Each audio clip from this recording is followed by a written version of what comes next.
Assalamu alaikum wa rahmatullahi wa barakatuh, and welcome to another one of our virtual open iftars in Ramadan 2021. And I'd just like to thank you for joining us today. My name is Hassan, and I have the honor of being your host for this evening. We have an exciting event planned this evening, especially for any QPR fans.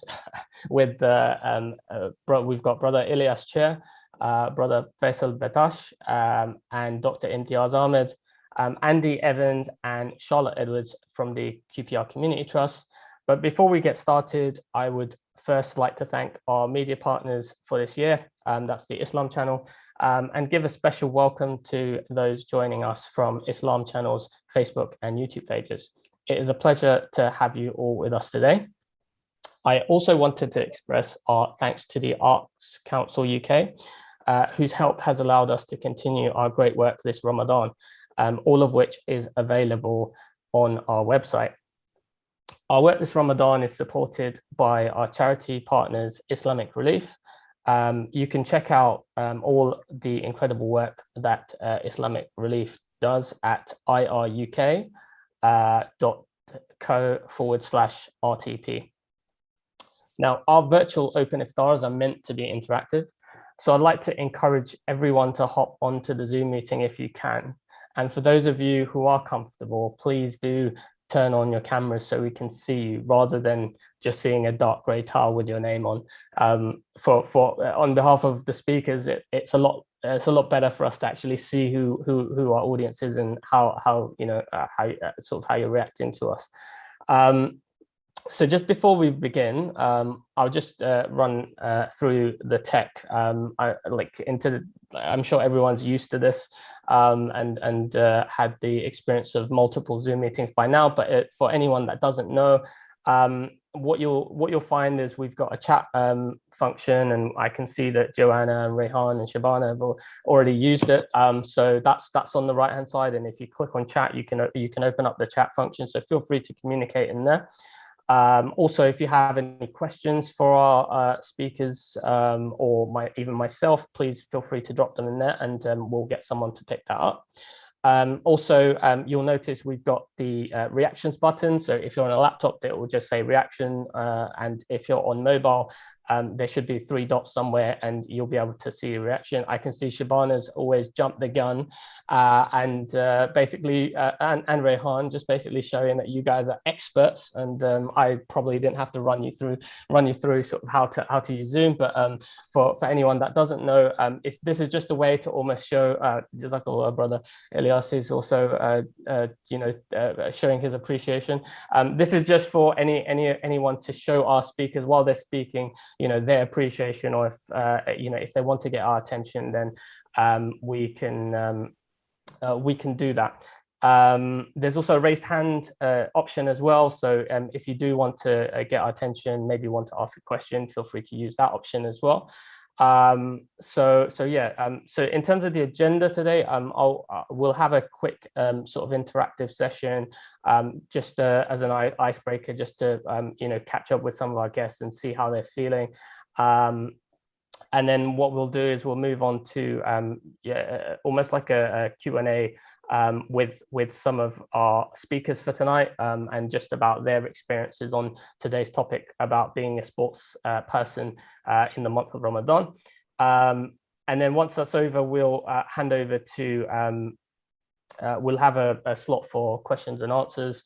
This is for obviously any of our guests this evening to basically pose any questions to our speakers, and then once that session's over, inshallah, what we'll do is we'll head over to the stadium itself to join Charlotte and Andy, who are waiting patiently. Thanks for the wave, Andy. And then we'll have inshallah, we'll have a live Athan to signal the end of the fast. So that's pretty much how we plan to go this evening. So we'll start with Bismillahir Rahmanir Rahim. Firstly, I'd just like to ask anyone that's joining, could they maybe drop a message just in terms of like how just how their fast has gone today, and also maybe how they're where they're joining from, and how are they staying active this Ramadan, if that would be okay, and maybe we'll interview someone or get someone to speak about just sharing that experience.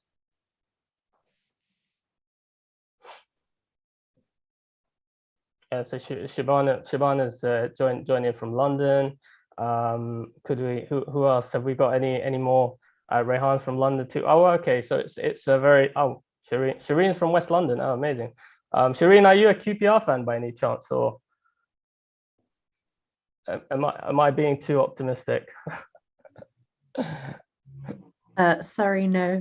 Oh, good. There you go. Okay, no worries. Apologies. That's fine. That's fine. I'm not offended. I'm not a QPR fan either. But obviously, for our guests, I think it would have been amazing if there was a QPR fan, because I'm like, if there was a iftar, like a dream iftar, maybe this would be. We've got about six or seven representatives from QPR. I mean, other than having the whole squad, I don't think you're going to get any better than that. I have lots of friends who are QPR fans, so yeah. Oh, amazing. Well, I don't know why you didn't invite them to this session. I mean, like, that's definitely like you definitely lost out on brownie point. Seeing as we've got you on the line, Shireen, would you how's your fast gone today? Could you share it with us? Yeah, it's gone well, alhamdulillah. I work from home at the moment, so kind of figured out when I get the most tired and sort of schedule my work around that. So it'll be interesting to hear how a footballer schedules their day when they're fasting today. Amazing. And is there anything that you're, I suppose, like, do you stay active during Ramadan, outside Ramadan? Does Ramadan change how you go about your day? Honestly, I've kind of given up on exercise during Ramadan. I'm going to go back to it afterwards, hopefully. But yeah, I can't be doing that at the moment.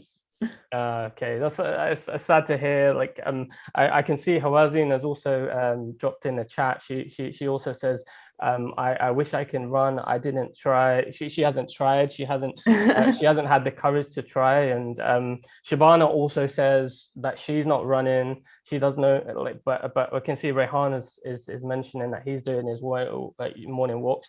I personally, like, I haven't, alhamdulillah, like, I haven't given up. I found personally, I find Ramadan like gives me a lot of strength mentally to keep training, and I've alhamdulillah, like, I have this thing where I managed to set personal bests during Ramadan, because for me it just gives me that mental fortitude to keep going.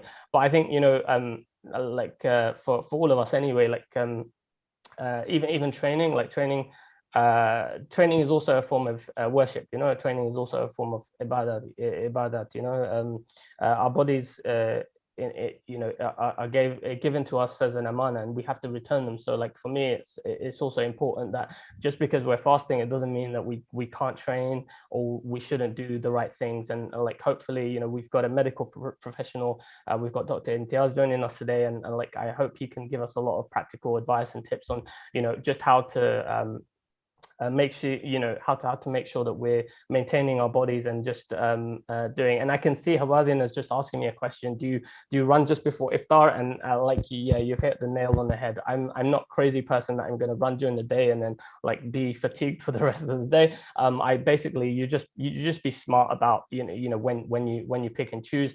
A lot of runners actually also do straight after suhoor as well, because they have energy, they're fresh, they can do it, and it's also quite cold. And alhamdulillah, like this year we've you would have noticed that the weather has been like very, very cold compared to previous Ramadan. So actually, from a fatigue point of view, it means that obviously we don't get as tired. But no, I mean, it's refreshing to see that. Obviously, I think if you're not running, it doesn't mean that you have to run, but like, as long as we're staying active, we're staying fit and healthy, and obviously, like, in the midst of a pandemic, it's probably more important than ever before that we ensure that we say take those safeguards to try and stay fit and healthy, and I think you can, even in spite of observing the holy month of Ramadan, we can still find some time to perform this act of worship as well, inshallah. And thank you for agreeing with that, Shabana. So yeah, anyway, so I think it's probably a good point now to hand over to I will get our speakers involved in the next session. If we didn't really have an order, but I thought it might be good to start with brother Ilias first. Just before we begin, just a quick introduction. He joined QPR in January 2017 and is now one of the club's most prized assets, wearing the coveted number 10 shirt. Brother Elias has been a regular for the team this season and has scored 8 goals and provided 4 assists in all competitions. Brother Elias, how are you? Very good. Thank you very much for having me here. No, it's an honor to have you. Jazakallah khair. So I wanted to just I guess today's theme was all around, you know, being a sportsman or sports person in Ramadan. I actually wanted to, the first question I wanted to ask you was almost take it back to before you were a sports person. What was your experience of Ramadan before you were, you know, a professional athlete? And then I guess, could you share on like how it's changed now that you are obviously a professional footballer, and yeah, just sort of shed some light in terms of, like, you know, your personal experience of that. So yeah, I turned professional when I was 16. So every year that I did Ramadan was during the football pre-season. But when I started when I was 14, I started Ramadan when I was 14 fully. And I remember I went to Morocco to do Ramadan with my grandparents. And in Morocco they have this thing, when it's Ramadan they take an hour back, so you don't have to fast all day. So you don't have to fast like everyone else. So yeah, before I was a football player, Ramadan was an enjoyable month, obviously because of the family coming together. I know now with the pandemic it's not possible, but before it was a very peaceful and very fun month for us as Muslims. And we look forward to this month as all of you guys as Muslims. I think we all are grateful that we can have another Ramadan in our life and in our lives. So hopefully we can make it to the next one, and it's still 2 weeks left. But yeah, Ramadan was always a good month for me.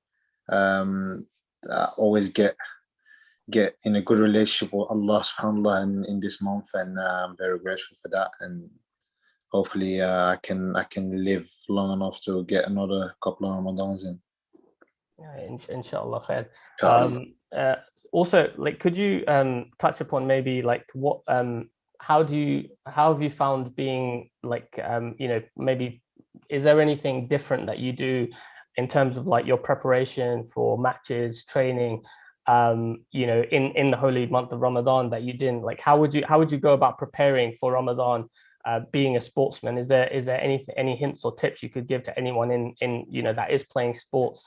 You know, just how would you prepare yourself for the holy month? I think it's more mentally that you need to prepare mentally, because obviously physically, you know, you're going to be without food and without drink all day. So it's more about the mental state of mind. And for me, to be honest, I don't really struggle with Ramadan. I know people that struggle with Ramadan, but for me personally, I don't. In preparation wise, honestly, it's all mental for me. And funny enough, I was spoken to the doctor this morning. Funny enough, my numbers, my running stats are above average during Ramadan. So it's special. That's all that I can tell you is special this month, and just have to be ready mentally for it. That's amazing, because I've had similar experiences. I mean, what do you, if somebody had to ask you why, like, what is it about the month of Ramadan that is able to push you that little bit harder? What would you say that one thing would be? I don't know. It's just like in me. I actually don't know. I get mentally stronger. I get physically stronger. Even my body recovers quicker. I don't know. It's for me. I think it's Allah, man. Honestly, SubHanAllah is special. So it's nothing I can pinpoint to you what it is, but it's just It's just, yeah, special. Can't tell you why. It's you know, may we figure out that answer, inshallah. You know, Inshallah, yeah, honestly. also in terms of like maybe let's talk about you know, with respect to matches, and obviously, like, you know, the Saturdays are a big thing. How do you find taking part in matches? Obviously they can be quite intense, you know, affairs, and obviously you start a lot of I think you've played something like over 40 games this season. How have you found you know, the matches versus you know, let's say training or anything else in your season? Well, to be fair, I told the doc during Ramadan I will perform better than during the season, because I'm not thinking about my nutrition. I'm not thinking about, oh, I need to drink, I need to eat. It's just out there and go and play, and it's all mental. So when you are tired or something, it's just mentally. So Ramadan provides with that mental strength, and because you're without food, because you know you're not going to drink water, I think you get mentally very, very strong, and that's why you can endure so much during a game. It's intense, especially when it's hot. It's very, very difficult to perform at a high level. But I think with the strength of Allah subhanahu wa ta'ala, we can cope with it. Absolutely. Also, I wanted to touch a point, like how have you find, obviously, like alhamdulillah, like you guys have you know, Dr. Imtiaz, as you know, he's also a Muslim and also observing the holy month of Ramadan. Like, how much of a benefit has that been, that, you know, you've got somebody that is also observing the holy month and understands maybe, you know, what you're going through, as you know, in sort of to have that sort of support? Like, how much of a difference do you think that makes, versus maybe in a situation when you were maybe at a different club with maybe a doctor or maybe staff that don't understand, you know, the intricacies of, you know, observing, you know, the holy month? No, it's been massive since day one. He's been helping us. He's been giving us advice what to do, because obviously he has more experience than us in that category. Because, yeah, let's face it, me and Faisal are very young. I know we had a couple of Ramadans, but the doc has been around for a long, long time, and medically and physically he knows what comes to the table, and he's been brilliant with us. He's been giving us the right advice, although sometimes I might not agree with everything, but I've listened to him, and it's been planned out perfectly for me at the moment. Alhamdulillah, and I can't say anything bad about it, and I'm very grateful that he's there for us and he helps us every single day. Alhamdulillah. And also, I'd just like to ask, what is like how do the maybe the people at the club, maybe the management, and or you know, the non-Muslims, how do they how do they treat you during the holy month? Like, are they aware of you know, obviously that you guys are observing the fast, and do they make it like any special dispensations, or do you guys have you know, do you have that support from those guys as well, you know, to help you through the month? Well, to be fair, everyone knows that that we are fasting, and everyone is acknowledging the fact that we are fasting. So there are some, obviously, with the players on the bus, they will not eat in front of us out of respect, because we are fasting, and they will try not to drink in front of us.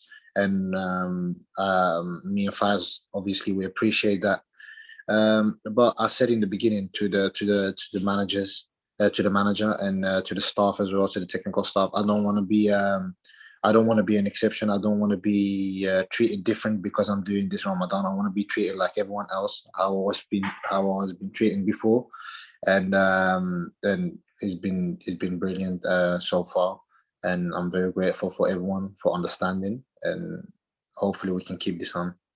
Alhamdulillah, such a great attitude to have, and you know, I hope that whoever is listening to this can take inspiration, that you know, brother Ilias's attitude, just to you know, obviously his approach to his career is just that, you know, he doesn't really want to be treated in a different way. But also in the same time, it's also nice to hear that, you know, there is obviously that education and understanding, you know, from the management. And I think, you know, it's a great sign of respect, you know, for them not to eat or share fast. So no, that's been amazing. Obviously, like I'd like to thank Brother Elias for all of his you know, wisdom that he shared.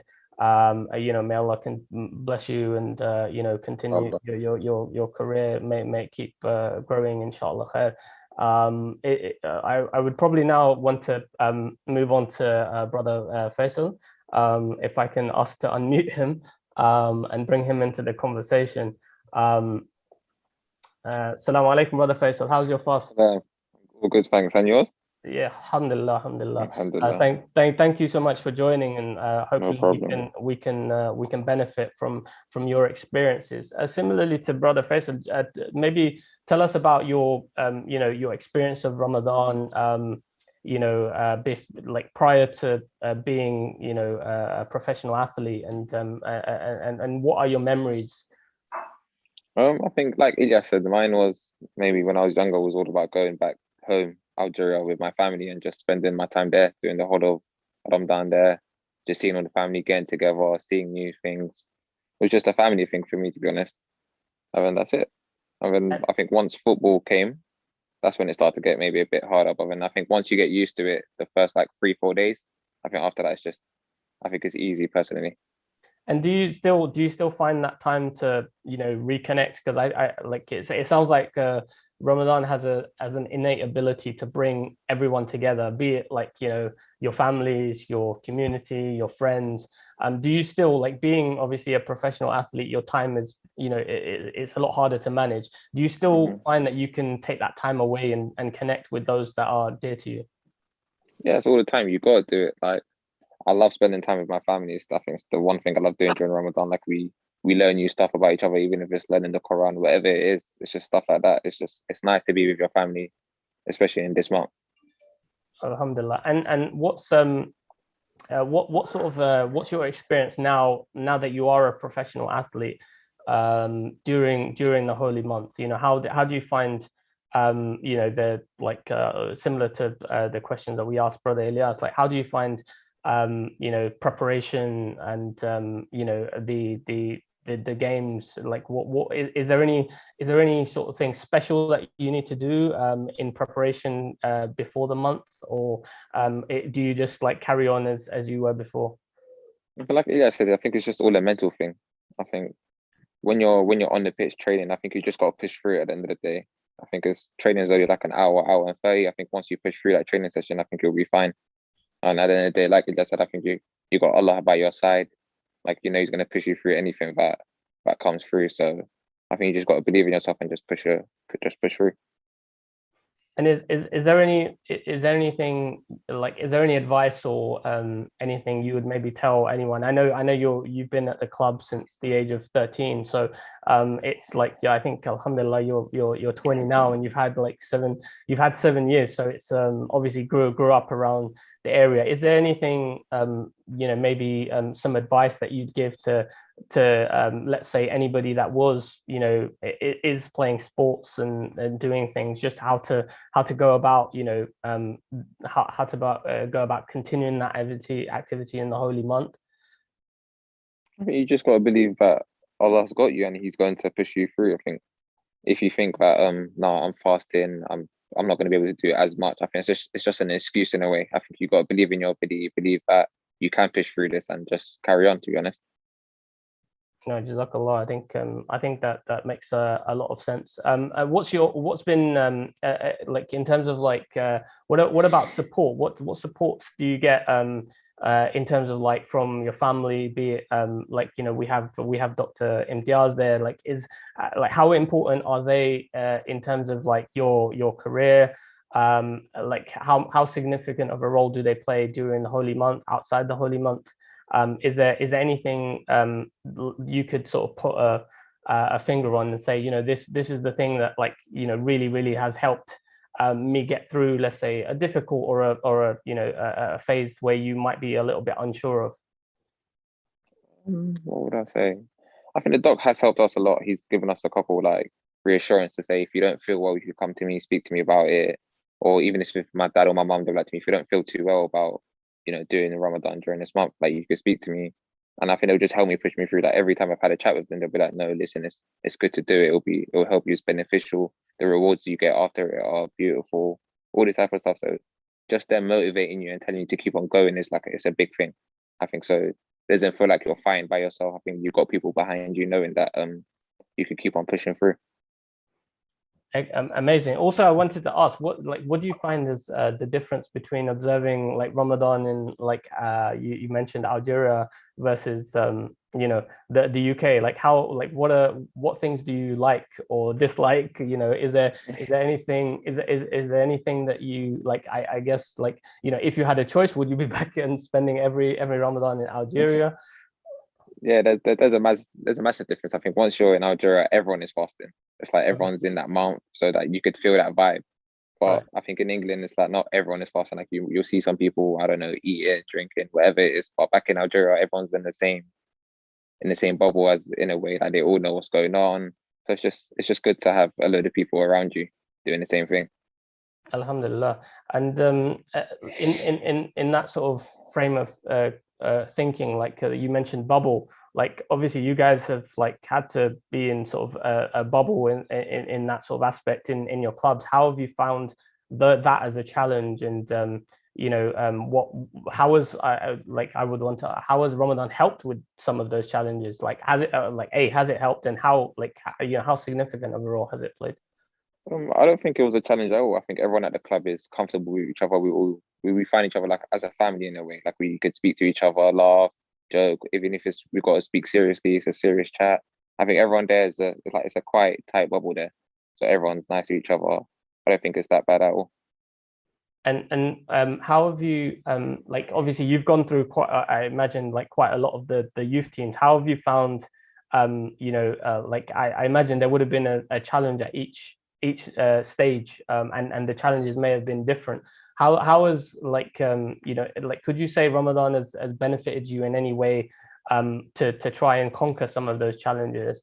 I guess, what advice would you give to maybe somebody that let's say is like a mini Faisal, who's somebody who's maybe starting? What would you say to yourself if you were 13-year-olds at the start of this journey, just to almost give that extra bit of support or help? I personally think Ramadan's one of the best things to happen. I think it humbles us in such a way that it's unbelievable. Like, it'll humble you so much. I think you just got to believe in your opportunity, not brag about it. I think you just got to keep on going. Speak to Allah if you can, pray, wherever it is. I think you just got to believe in yourself, and that's it really. It just humbles us a lot. Alhamdulillah, your humility is inspiring.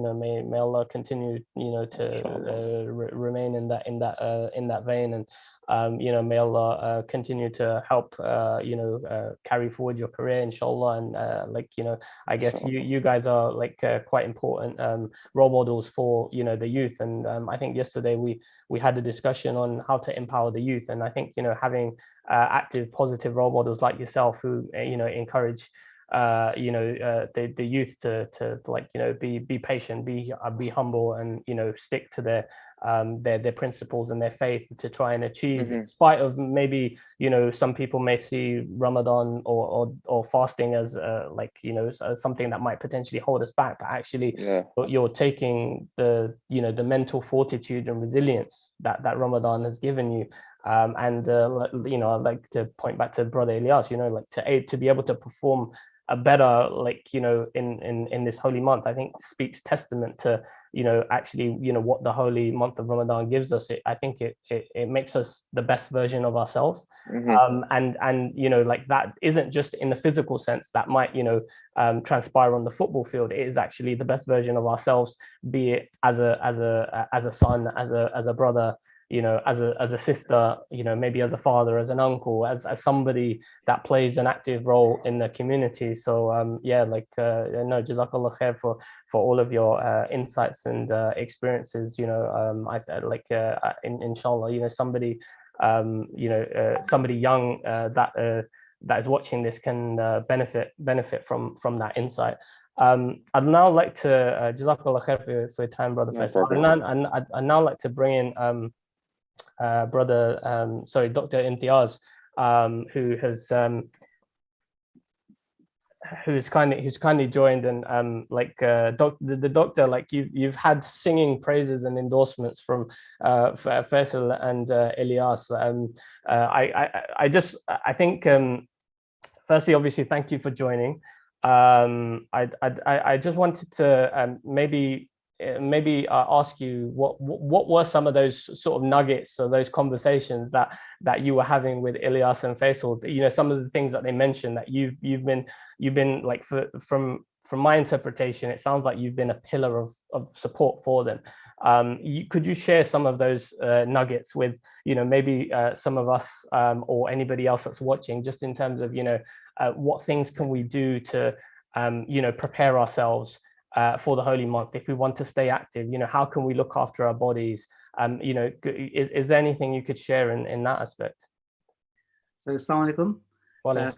Thank you very much for having me. So the first thing I'd say is both Ilias and Faisal are very impressive young men.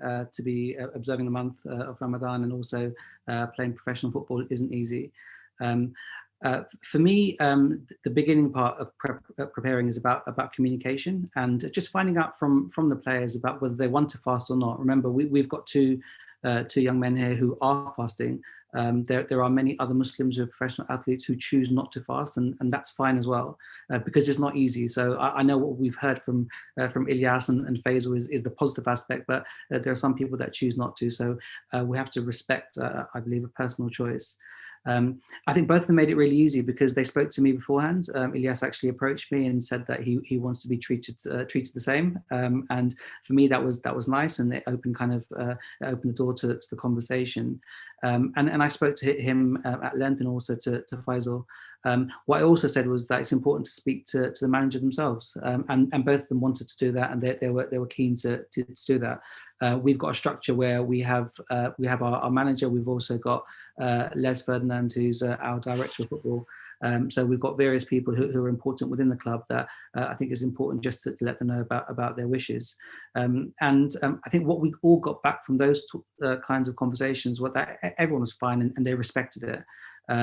Both Faisal and Ilias, in terms of how they wanted to approach it, was that they didn't want to make it into a big deal. Other people wanted to talk about things. I've worked as Ilias said, I've been around for years, and I've worked at other clubs, and some people want to talk about it a lot. Other people wanted just to keep it quiet and personal. So everyone is quite different. But at our club, people do know we're very open to talking about Ramadan, talking about fasting, and then really kind of answering questions about how we best prepare our players. What I felt was the right thing for these young men was to find out what they normally do, because it's very easy for me to say you must do this, you must do that, and kind of it goes through one ear and out of the other. But what I wanted to find out really was actually what worked for them, and what has worked for them successfully for many years. And it's wrong, I believe, to kind of change things massively. So if something's worked really well, it's wrong to change things massively. However, if something's worked for them for years, it doesn't mean that we can't improve on it. And so I wanted to get buy-in from both of them that actually, look, I know they've done it successfully in the past for them, but could we add a few things to kind of improve on it? And I think you've probably highlighted or touched upon the main thing. The main thing is nutrition, right? And what they eat at Suhr and at Iftar. Some people like to wake up in the morning at Fajr time and have a proper meal to eat. I know you'll know many friends who can do that. Other people hardly keep their eyes open at that time. And I think it's important for an athlete who's going to be fasting for 16 hours to wake up and to have something to eat. So I've worked with athletes before who have just eaten more at night time before they sleep, and then didn't want to wake up because they didn't want to interrupt their sleep, because sleep is also a very important factor, which I'll touch upon later. I encourage both Ilias and Faisal to wake up half an hour before. I wanted to before the end of before the beginning of the fast time. And the kind of foods that you eat are things that are going to sustain you during the day. So things like cereals, brown bread, porridge. If there are some people who feel that they can eat more than that, and they can have eggs and toast and chicken at that time that time of the morning. That's brilliant if they can. However, for those that don't, at least have a cereal, at least have bananas, at least have a yogurt there that can help them sustain during the day. And if you notice, some of the foods that I've mentioned are what in medical terms we call low glycemic index foods. So they'll kind of last as carbohydrates during the day, not like your sweets and kind of things that we have later on that are very kind of high glycemic index. They'll kind of work straight away. That they can have afterwards when they open their fast, and then have a break, and then try to eat something, a snack, before they sleep again. So nothing different from what most of us have worked out ourselves, but I think the importance of that plus hydration was really emphasized. No, I absolutely agree. And then my next question, Doctor, was actually going to be about like hydration, like how, because again, you have, you know, some people may ask, you know, like it's more about actually what food you're eating. But for me, depending on obviously the activity that you're doing, if you're doing things like cardio or you know, things that are going to make you, you know, tired and perspirate quite a lot, you know, I think like how important would you say it's you know, how important is hydration almost versus the food that you're actually eating to try and make sure that we can, you know, last throughout the day, just in terms of like that you know, high performance context? So yeah, you're right. It's really important. So we've got the after we've opened the fast from Iftar right to say where potentially you can hydrate, and the advice would be we should try to get our 2.5 liters in during that time. It's easier said than done, but we try. So we talk about grazing after Iftar. So maybe drinking 200 milliliters of fluids every half an hour. So therefore you continually do it. Now, of course, the downside to that is that you might want to get up in the middle of the night and go to the toilet. So you have to kind of time it as such that you get your sleep in as well. But our players are used to having water bottles around and kind of continually grazing on fluids. That I think is really important. In terms of the other point that you mentioned about activity and sweating. Of course, if you're going to do activity and you're not an elite sportsman, then I think you mentioned earlier doing it at around this time before Iftar. In the hour before, because you know that soon you'll be able to rehydrate. And actually, we have so many people in our academy. We've got we did a presentation to our academy players, and there were 14 other players in our academy who are Muslims from the age of the under 12s all the way up to the under 23s who were fasting. And with Ilias and Faisal as well, I thought to myself, actually, there's so many Muslims who are actually doing activity, and I haven't done it for about 10 years myself. So I've started as well, just to see how it feels. So if you're a non-athlete or a non-professional, then at this time would be the best time.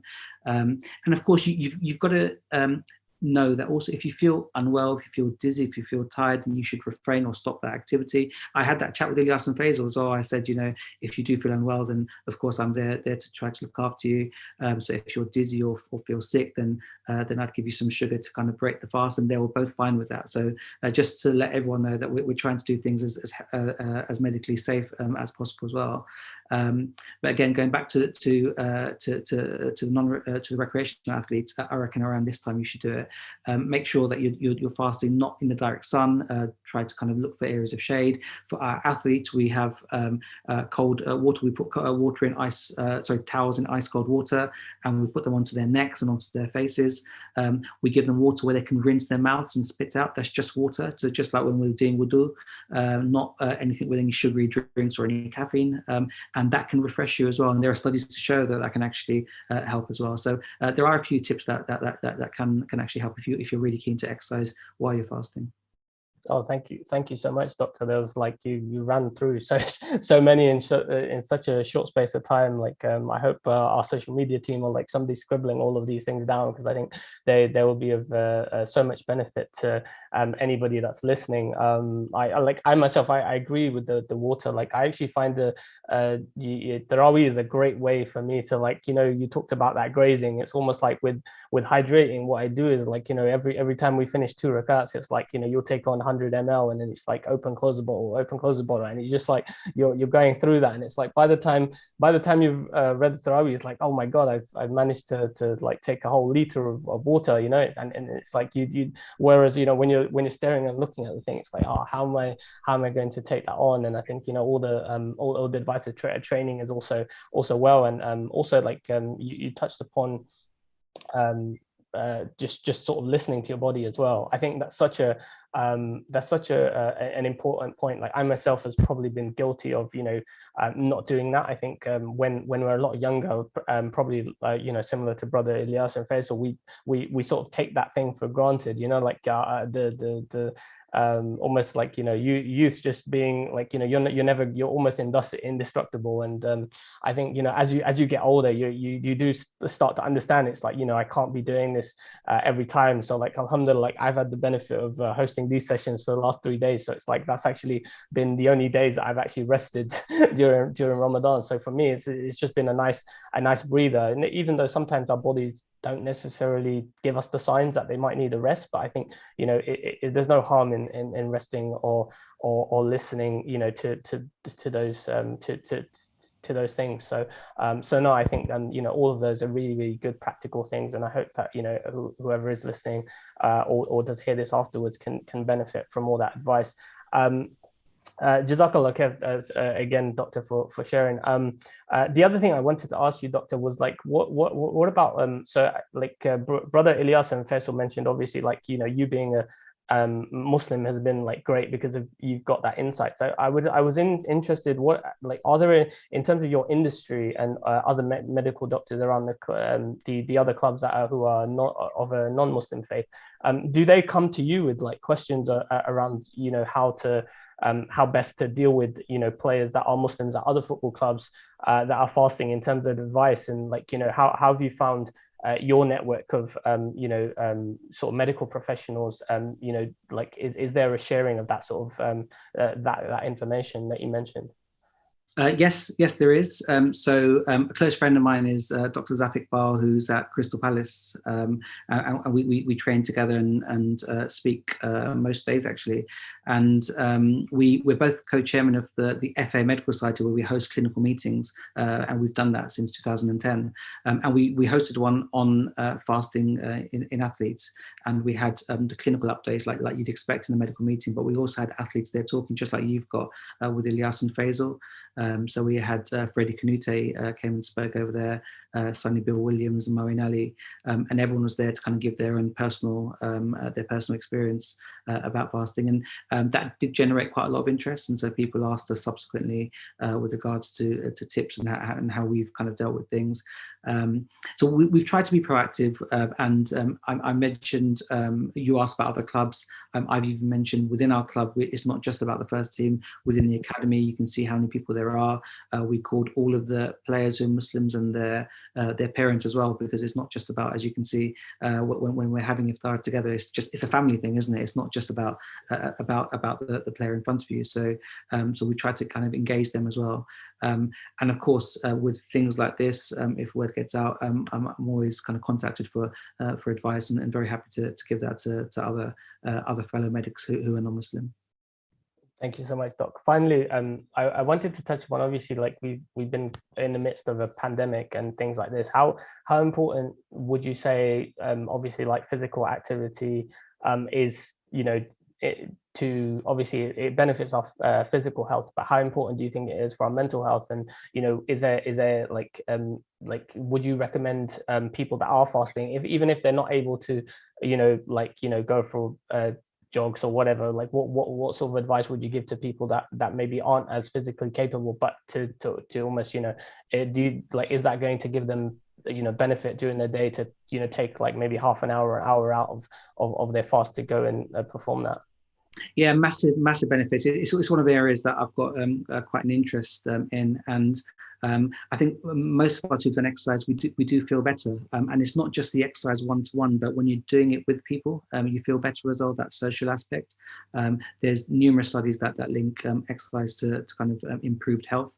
whether it's the big health areas like diabetes or cardiovascular disease or cancers, or other medical areas such as mental health and emotional well-being. So I think we can't underestimate the impact of that, and also not underestimate the impact of what people like Faisal and Ilias have done in terms of carrying on working and playing football during a very difficult time for the whole country and the world in terms of the pandemic. So even watching football, being around it, being involved, people like talking about sport, and it does help with mental well-being. But certainly physical activity, as long as you do it safely and you follow some of the tips that I've mentioned in terms of during fasting, then I think it will certainly help your mental well-being. Jazakallah khair, Doctor. I'd now like to open up to the floor, just in terms of questions. I wanted to pose one from Shabana to all of you, actually, if you could. And it was just like, what things are you eating for iftar and suhoor? So I'll give the doc a break now. So I will ask Brother Ilias first. What things are you eating for suhoor and iftar, brother?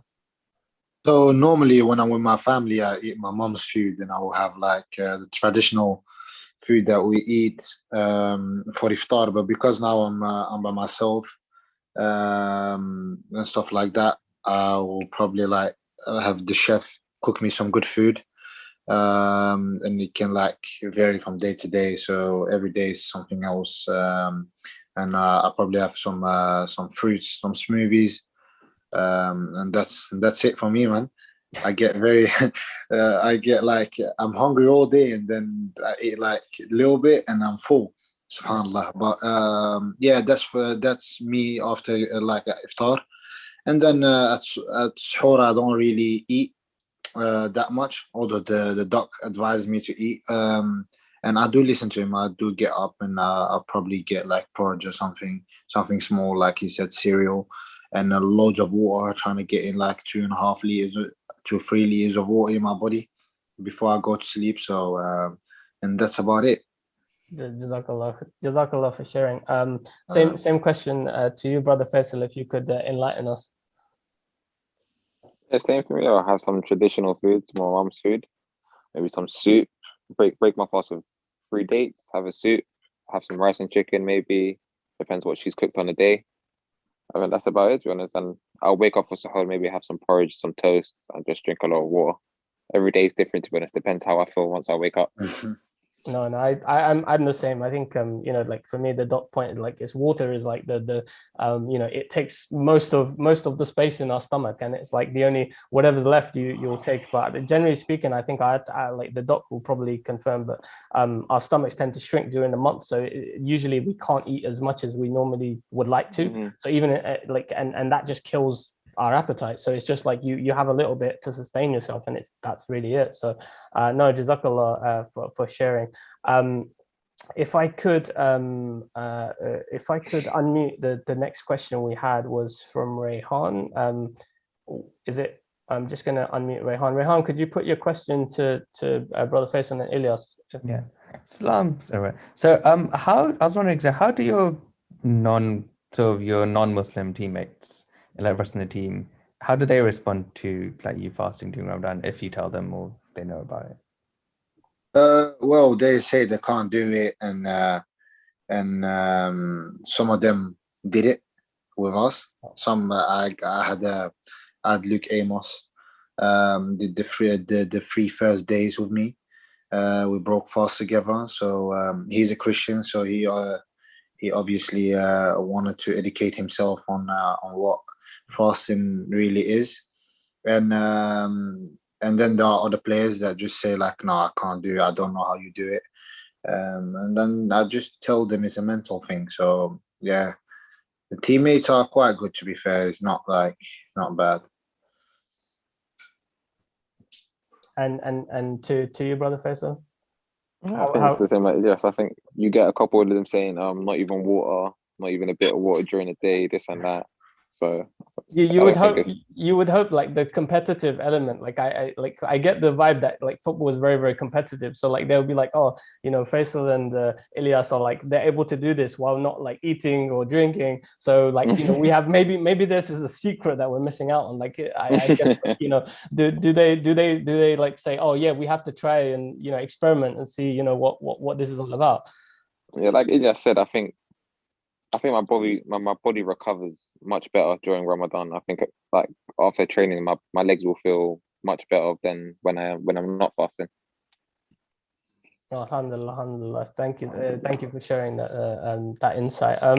I'd like to no, I mean, like I think it's really great that you guys are basically trying to facilitate. I think it's actually a form of dawah, right? Like, you know, you're actually trying to bring other non-Muslims to the religion by actually sharing in, you know, in that meal. And, you know, that is something that we do at a grand scale. And like, inshallah khair, you know, next year, if things are a lot better, then we'd obviously like to have you, you know, come and join us for one of our iftars, you know, the family at QPR, and like feel free to invite as many as many of your teammates as you can bring, just to obviously show to try and experience some of the vibes that Brother Faisal, you know, talked about, because I think you know, it's when everyone's together, you know, you share in that in the barakah and the blessings. So no, that's amazing. We've got and again, Sister Shabana, like on the chat, definitely agrees. We've got a question from the sister Hawadin. So if I can unmute you, Hawadin, to ask your question directly. Hi, salam everyone. Thank you for coming all. Super inspiring. I didn't know that actually with the Ramadan you're performing very well. So usually I train as well during the week, but with the Ramadan I was like, okay, I'm gonna slow down, etc. But actually, just by hearing you, subhanAllah, you inspire me to come back to training because we've got training, and I was like, okay, maybe I should like think twice, etc. But yeah, mashallah. And I was wondering actually if you guys try to break fast together or like even like new teammates that they see how iftar is, kind of things. Did you try to share the Ramadan vibes as well, not in the pitch but outside the pitch when you break your fasts? Yeah, like I said before, I'm by myself, so I try to get as many people as I can to my house. I have a chef cooking for me, alhamdulillah, so that he can give us enough food for, I don't know, 5, 6, 7 of us, it doesn't matter. So I try to do that as much as I can, because that is the best way to do it in Ramadan as well. So that's what I'm trying to do. Nice. And to you, bro, the same question to you, Brother Faisal. I mean, Ilias have broke fast with each other, I think, a couple times now. Once we've gone to away games, maybe not the best food, but I think the like you said, I think the vibes are still there. Like at least we could break fast with each other. That feeling of eating, I think it's nice. Alhamdulillah. And I hope you also like include an invitation to the doctor as well, because like, you know, I think he plays such an important part behind the scenes, you know, like you know, I feel like there should be like maybe you guys have like a one, you know, like even we could do like an RTP host maybe at the stadium, you know, we just have like all of QPR.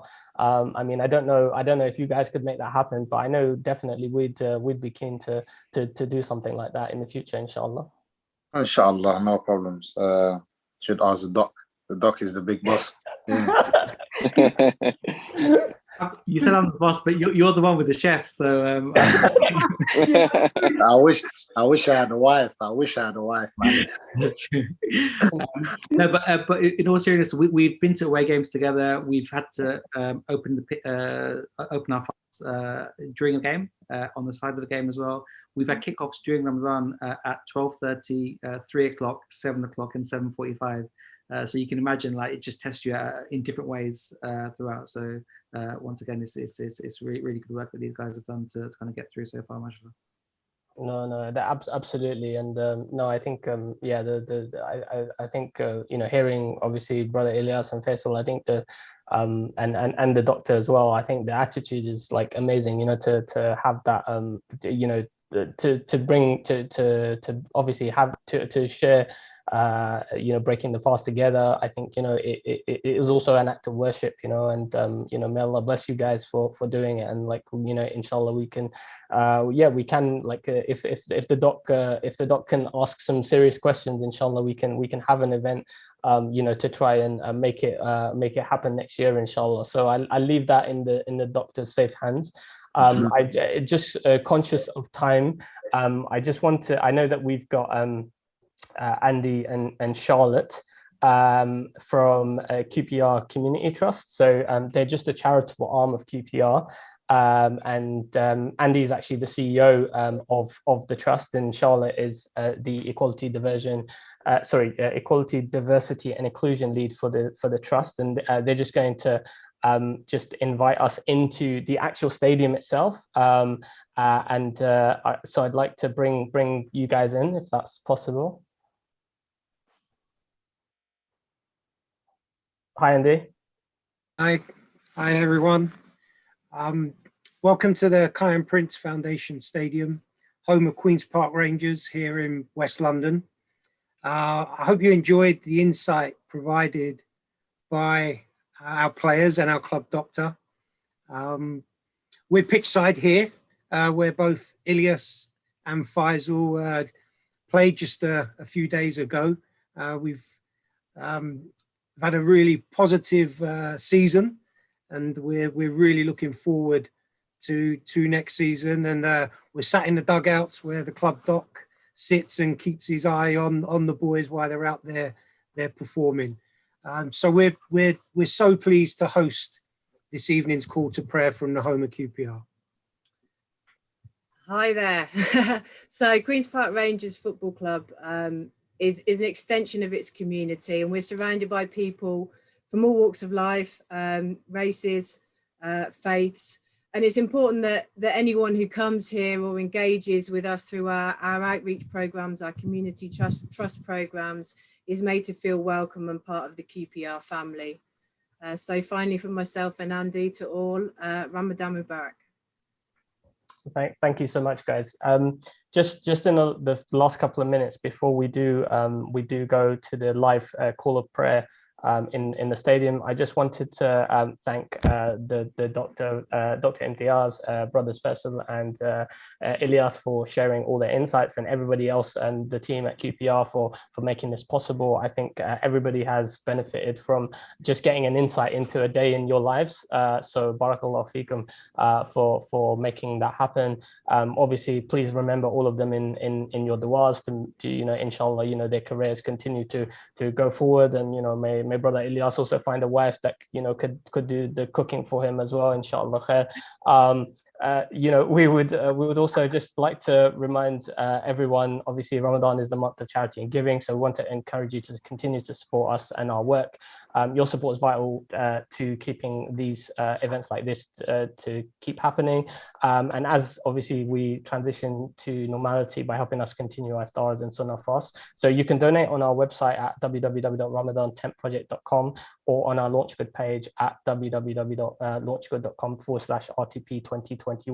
I'd also, just before the Athan, I'd just like to invite everyone to our virtual iftar tomorrow, where the topic shall be faith in British society, inshallah khair. So I'll leave the last couple of minutes for just some reflection.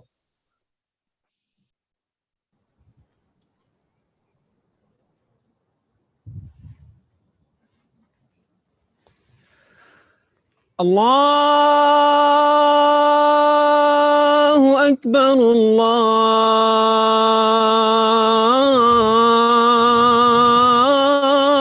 Allahu Akbar. Allahu Akbar, Allahu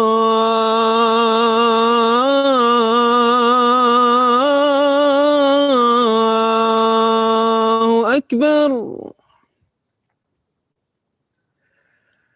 أشهد أن لا إله إلا الله.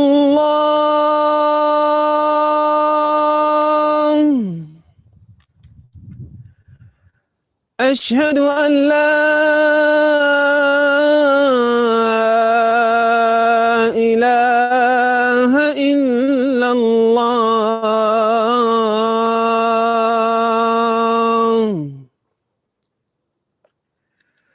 أشهد أن محمدا رسول الله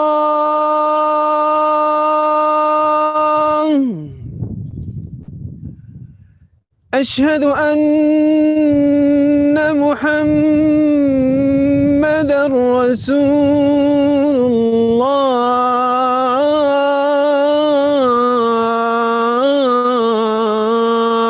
الله حي على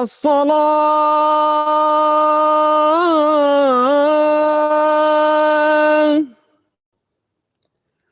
حي على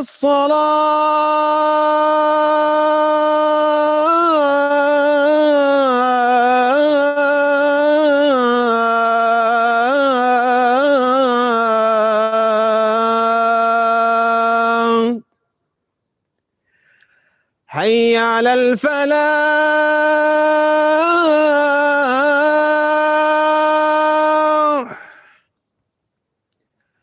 حي على الفلاح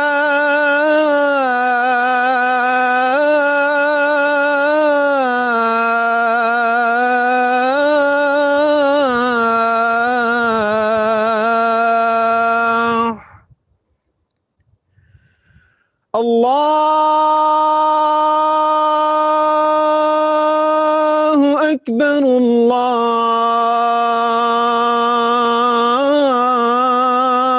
الله أكبر لا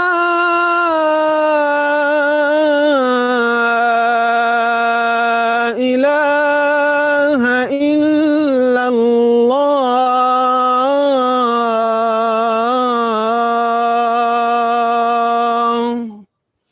لا إله إلا الله وحده لا شريك له اللهم البعيد وأتانا صالح القائم لا تمحنا الوسيلة والدرجة الرفيعة وبعث اللهم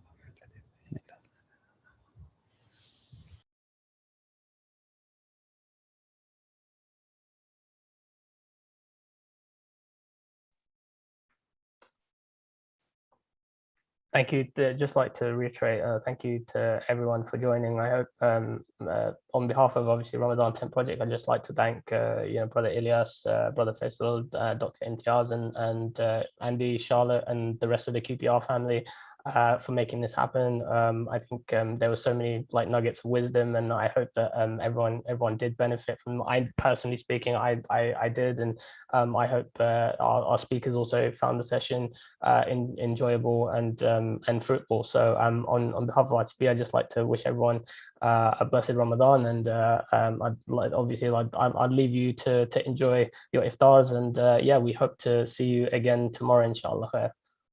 Assalamu alaikum.